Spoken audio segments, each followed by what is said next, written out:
So harvester ant colonies live for 15 to 20 years, though individual worker ants live only a year.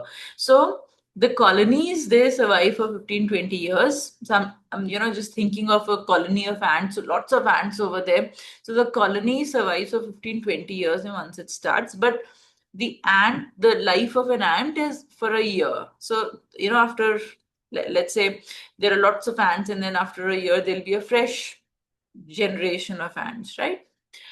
The way a colony behaves changes steadily in a predictable pattern as the colony grows older and larger. So the way they behave is that as they, there is a pattern to the way the colony behaves.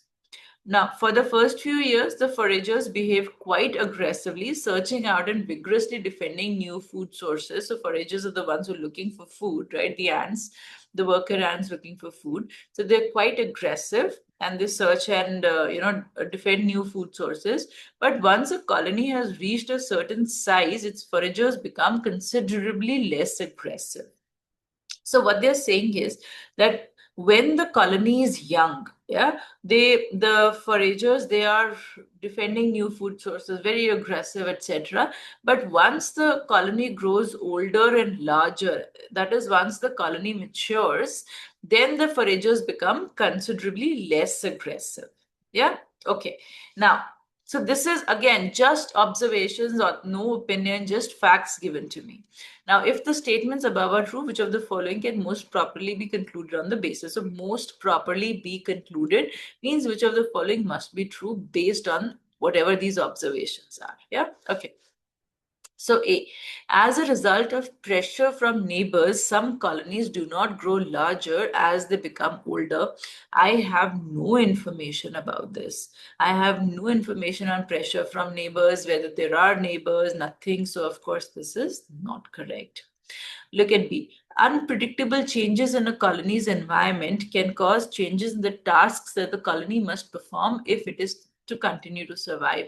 Now, what are unpredictable changes in the environment? No discussion. The only thing that has been told to me is the way a colony behaves steadily in a predictable, changes steadily in a predictable pattern as the colony grows older and larger. So, all they have told me is that the colony changes in a predictable manner. Let's say after 5 years, once the colony size is this much, there'll be a certain behavior that the colony depicts. Then once it's 10 years and the colony size is this much, then it'll depict a certain behavior. So all they are saying is that their behavior is predictable. The ants' behavior is predictable. How they react to unpredictable changes in a colony's environment, no discussion on this, right? So then this also is not correct. Okay, the reason a mature colony goes out of existence is that younger, more aggressive colonies successfully outcompeted for food. Now, that might be true that, I maybe it does kind of make sense to me that, okay, maybe, this would be the reason. But do I have any data to support it that this is the reason the colonies survive for 15 to 20 years?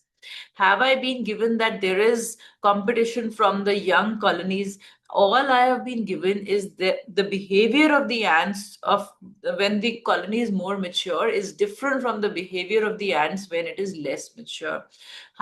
Why they actually go out of existence, we have no idea, right? Okay, so this is also essentially, this is not given to me, right? Nothing of this sort is given to me.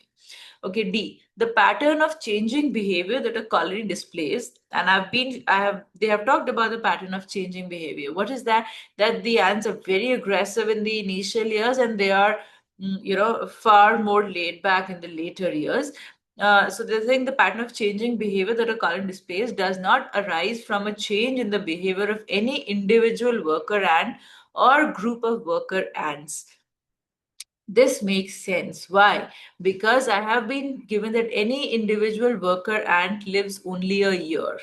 Yeah, which means that it is not that this individual worker ant was young when the colony was young, and that is why they were aggressive about food. But then later on, they became older, and that is why their behavior changed, and that is why the colony's behavior changed. No, it is not that. Why? Because there are new worker ants every year. So the ants, when the colonies mature after a few years, let's say after 10 years or so, they are very different ants from the ones that were there in when the colony was young, right? So the pattern of changing behavior that the colony displays is not because of a worker ant, because the behavior of a worker ant or group of worker ants changes. No.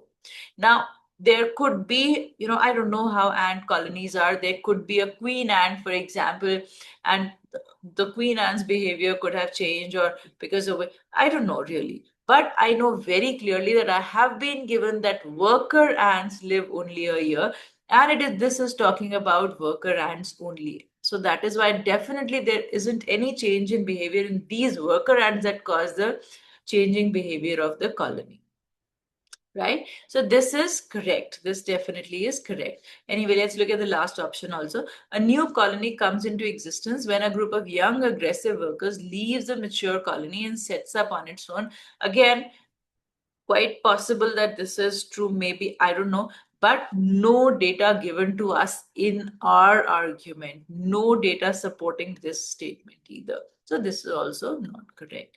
So D is a correct answer. A lot of you did get the right answer, so that's wonderful. Do you guys understand how whatever is your right answer has to just come from whatever is given to you, not even a little bit outside that, right? And essentially everything, whatever my option D is, pretty much comes from this one sentence, right? That worker ants live only a year. And that is all right. It doesn't matter.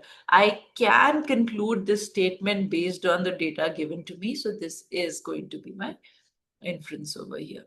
Is this okay?